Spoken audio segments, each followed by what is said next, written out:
You have reached Red Steele's Toy Collector Review. I'm your man, Red Steele, and today I'll be reviewing from Teenage Mutant Ninja Turtles, Raphael with Storage Cell.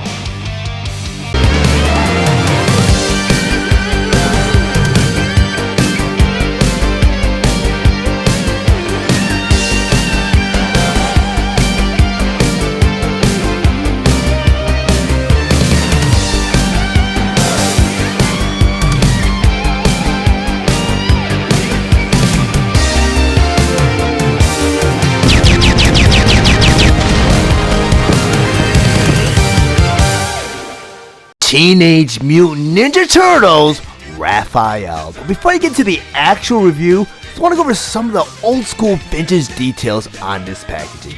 Up front here, through a blister tray showing you both the figure and all his accessories inside. Up top here, I have a couple cool illustrations of Raphael. In the middle here, you have the Teenage Mutant Ninja Turtles logo. Below that it says, Raphael with Storage Cell. The turtle teen with a crafty compartment. Then over here, you have the little Turtles logo. Then over here, you have yellow starburst that reads, New!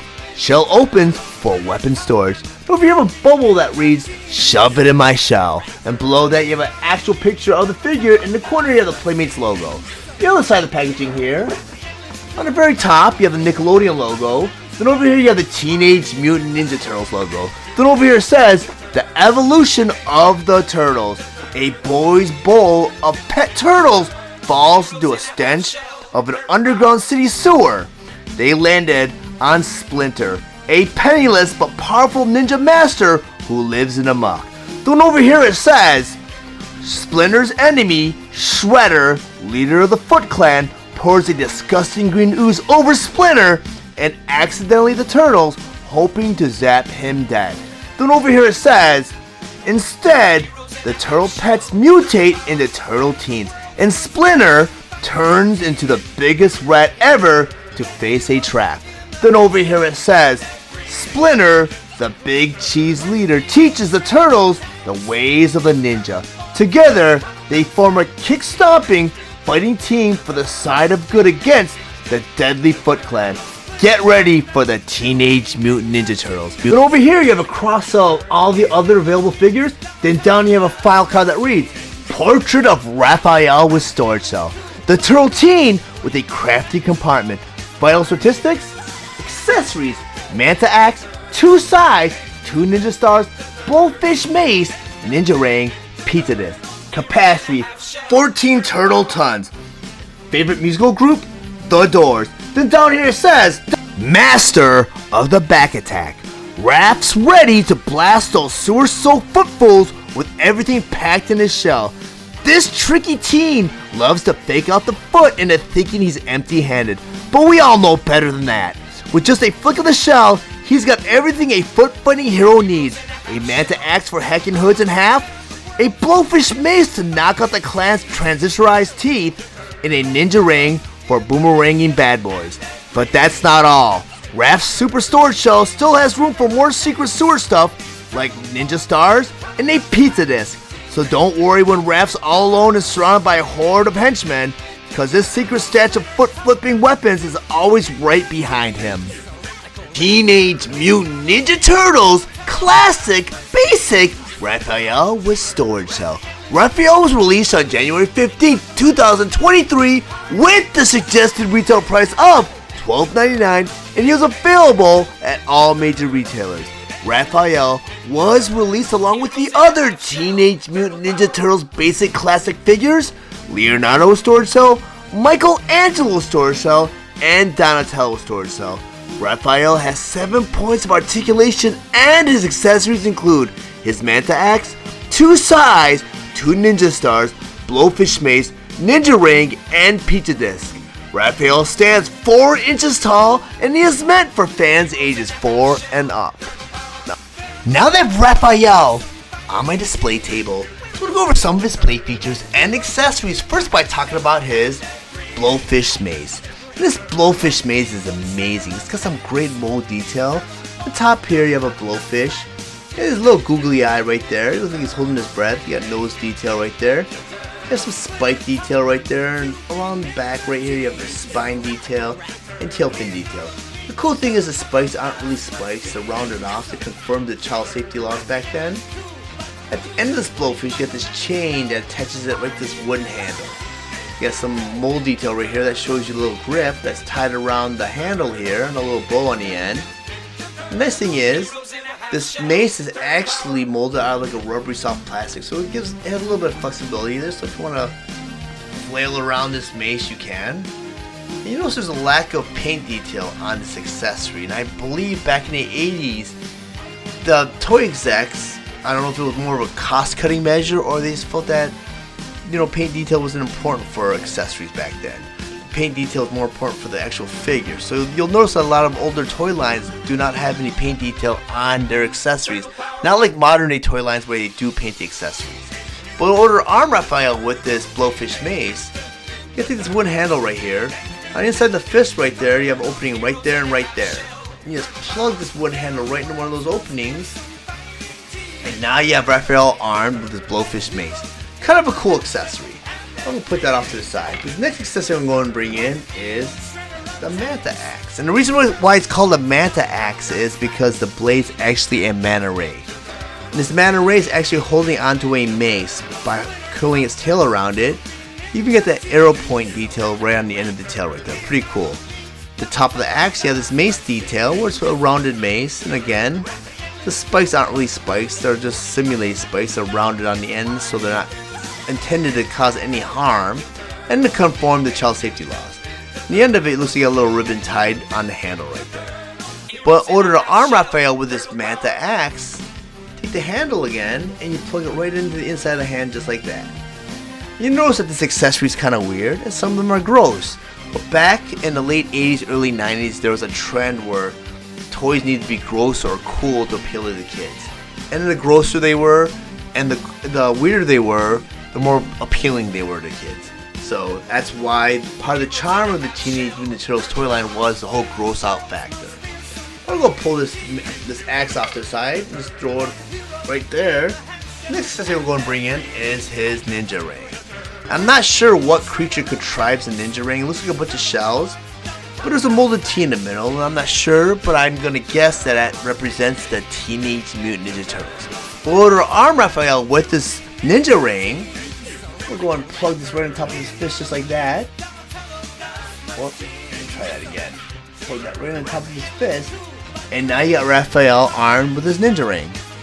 Really, really cool accessory. I'll put that off to the side. The next accessory I'm going to bring in is his pizza disc. And like I mentioned earlier on, you don't see a lot of paint detail on a lot of accessories. But this one actually has a sticker detail, and that's to simulate all the toppings of the pizza. And I believe the greens, lettuce, little round pepperonis, you got tomatoes, you got tomato sauce around the edge, and you have little pieces of cheese on it too. Well, the crust here looks like it has a serrated edge to simulate a buzzsaw. And that's supposed to be a weapon of some sorts. So when Raphael's flinging this disc at foot soldiers, the serrated edge is supposed to slice right through them like a buzzsaw. Really, really cool accessory. Or to arm Raphael with this pizza disc, you take the disc and plug it right into the inside of the hand just like this. And now you have Raphael armed with this pizza disc. Pretty cool accessory. But I'm going to go ahead and put that off to the side also. The next accessory I'm going to bring in is a staple in the Teenage Mutant Ninja Turtles toy line. That is the Ninja Star. And again, toy safety laws, they rounded off the edge of the star, so it's no point. So you can't really cause any harm if any kids get a hold of this, or you know, they start jabbing each other, or they even swallow it. It's not really going to cause much harm. You know, it's pretty small, and Raphael can hold it in one of his hands, and that is his right hand, because I think the right hand is it's a little bit smaller than the left hand, where the opening is a little bit wider for the left hand. Because if you put the star in the other hand, it falls right out. So I'm going to put those off to the side, because the last accessory I want to bring in now are his trademark sai. And as you see, my sides are a little bent. That's because they just came right out of the package. Because right before this review, I opened Raphael, so he's still kind of like hoping that these sai do conform to their intended shape, which will take a little bit of time. Because I know my other Raphael, the original one from the reissue from Walmart exclusive, which I'll talk about in a second, his sai finally conformed to its intended shape. But these sais, you know, they're not really pointy, but they're molded out of rubbery plastic, and that's a safety precaution because if a child decides to like jab another child with the sai, it bends away from the point of contact. So it's pretty hard to get hurt by one of these sais. Order on these sai on Raphael, and it takes a little bit of force, because like I said, this opening is a little bit smaller than this opening. So I'm gonna like really push this in there, just like that. Go and grab the other one. This one doesn't take as much force. I can just pop that right into place just like that. And now I have Raphael armed with both his sai. And the fun fact about these sai are, I didn't know what sai were until Raphael. You know, because not too many ninjas use sai as a primary weapon. And sai, I'm not sure if they modified it for the toy line or for the cartoon series or the comic book, but sai is not really a weapon of choice for ninjas.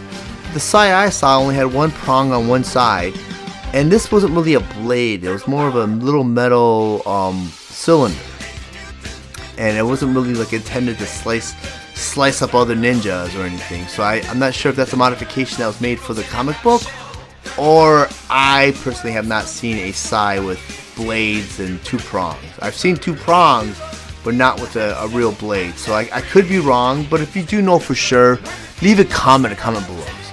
But in order to store the sai on Raphael, and I think it's a cool feature because up until the Teenage Mutant Ninja Turtles toy line in the original toy run, there weren't too many options where you had a toy line where you could store your primary weapons or any of your weapons on your figures. But with the Teenage Mutant Ninja Turtles, they had little holsters and sheaths on their belts where you could store their primary weapons and some of their other weapons. I think the Kama stores on the back of his shell right there. With the original figure, but this figure didn't come with a Kama. You slide these sai right into the belt, just like that, and just like that, and now you have Raphael's sai stored on his belt. Very, very cool. But the cool thing about these figures is they come with the additional play feature where you can store your weapons in the shell. So you turn the figure around, you got a hinge joint right there, you got a little clip right there. So you just open up the shell just like that. Very nice.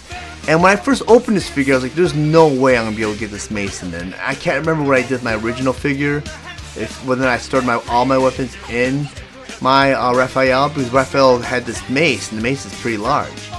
But I found a way to stick the handle right in there, and you curl the mace around the inside of the figure, so it can kind of conform to the figure.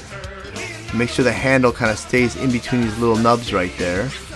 Next accessory you want to go and grab is the Manta axe, and I believe I originally slipped it right on top, right there, I believe. Yeah. Then the ninja ring, I believe I bent around this way. That's the only way I can get it in there. And the cool thing is at the top of the shell you have this little peg there, and I'm not sure if this is intentional because there's really no instructions, but in the middle of the throwing stars or the ninja stars you have a porthole. And all I did was I plugged my stars right into that peg, just like that, and just like that. And while my ninja ring's on the top, I just laid the disc right on top, and I closed the shell up.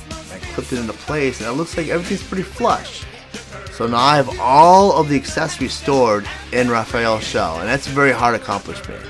But getting into this actual figure, you know, my original figures, and I mentioned in reviews earlier on, I sold off my whole collection back in probably 2017 before I moved out to California.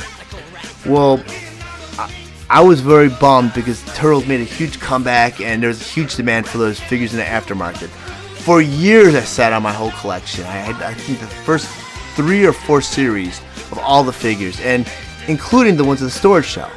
And what I loved about the figures in the storage shell was they were the first variants after the original 4 figures. And the 4 figures, when they were produced, their concept designs were based on the comic book designs. And it was a very common knowledge back in the 80s that Teenage Mutant Ninja Turtles origins were from a comic book. We all thought they were from a cartoon series, you know, as kids.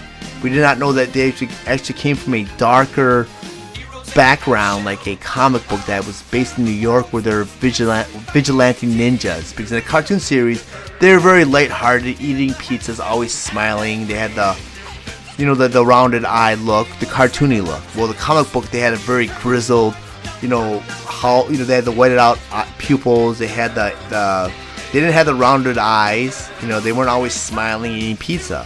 You know, they were battling the Foot Clan or cleaning up the streets of New York in the comic book. But when Playmates requested concept designs for their figures, they're mainly based on the comic book look. That's why Shredder looks so much different than what you saw in the cartoon series, because that was what Shredder looked like in the comic book. Same for the Turtles, Splinter, Rat King. A lot of those figures were based on what you saw in the comic book, which not a lot of us saw with the comic book because we were kids, and it had more of a violent tone in the comic book. Well, the cartoon series was being contrived the same time the toy line was with Playmates, because it was a big marketing scheme to get everything out at once, and they did that pretty quick.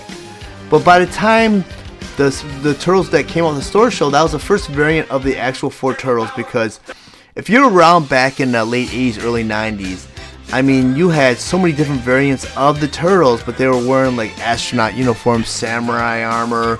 They played sports. You had the movie variants, but the ones with the store shells were the actual first variants of the actual regular turtle, where you saw a better representation of what you saw in the cartoon series, because the proportions were more like the cartoon series. So these, to me, were more of a representation of what the cartoon looked like, what we saw on the cartoon screens at least. But the faces kind of stayed more loyal to what you saw in a comic book, where they are still vigilante ninjas. And in order to sell toys is one thing, because the cartoon series, they had to make it very friendly and comply with a lot of FCC laws. So they gave them the rounded look. They're lighthearted, telling jokes, eating pizza.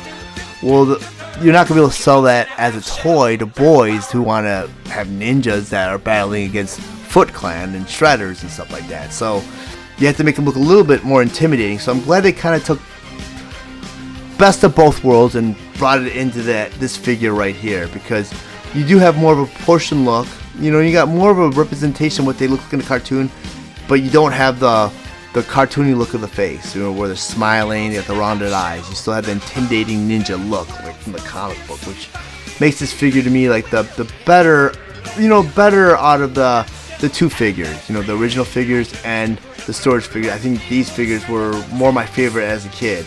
The one thing that really bummed me out, and I'm sure this is more so we can tell the difference when you have them on display, is the belts. The original belts were black. In the cartoon series, they were black. But when they came out with the designs for the original Storage Cell Turtles, they made the belts more in line with the color scheme of that specific turtle, where Raphael was red, of course, so you get the red belt, and Leonardo blue, Michelangelo orange, and Donatello purple. And I didn't really get it back then when I was a kid why they did that, but now I do. Now I see why they did it, because when you have it displayed, you can tell the distinction from the front that this is the one with the storage shell. So that's what this variant is. And I preferred the ones with the storage shell more over the original 4. So if you missed out on the original 4 and you're able to get your hands on these turtles with storage cell, be happy that you did that, because they're great figures. I still believe that they're going to be producing these 4 figures more so during the holiday season. I don't think we'll see the original 4 that they produced for the Walmart exclusive unless they come in a 4-pack or some sort of variant, but you're really not going to see those 4 figures.